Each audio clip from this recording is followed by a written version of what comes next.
హరిహర వీరమల్లో అయితే మామూలుగా నేను సినిమాలకు సంబంధించి నాకు పెద్ద ఇంట్రెస్ట్ తక్కువ.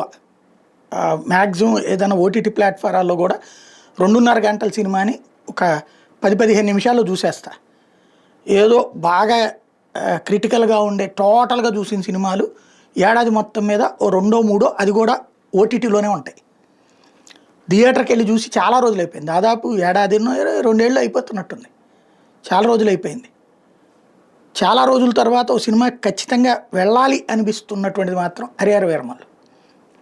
ఎందుకంటే ఆ ప్రోమో చూస్తే ఒకటి భారతదేశపు సంస్కృతి మీదన సుదీర్ఘకాలం పాటు జరిగిన దాడి, ఇక్కడ ఉన్నటువంటి హిందూ సంస్కృతి నాశనానికి జరిగినటువంటి కుట్రలు కుతంత్రాలు ఆ ప్రోమోలో కనబడుతున్నాయి.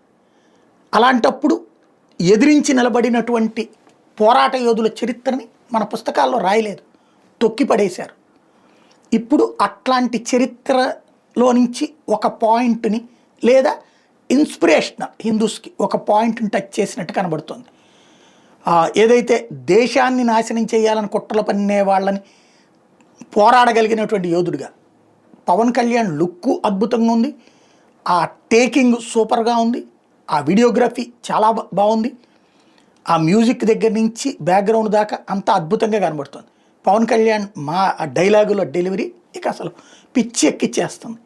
అందుకనినే అలాగ ప్రోమో వచ్చేటప్పటికి ఇలాగ మొత్తం గందరగోళం అనమాట. అద్భుతంగా సక్సెస్, బంపర్ హిట్ అన్నారు ప్రోమోని.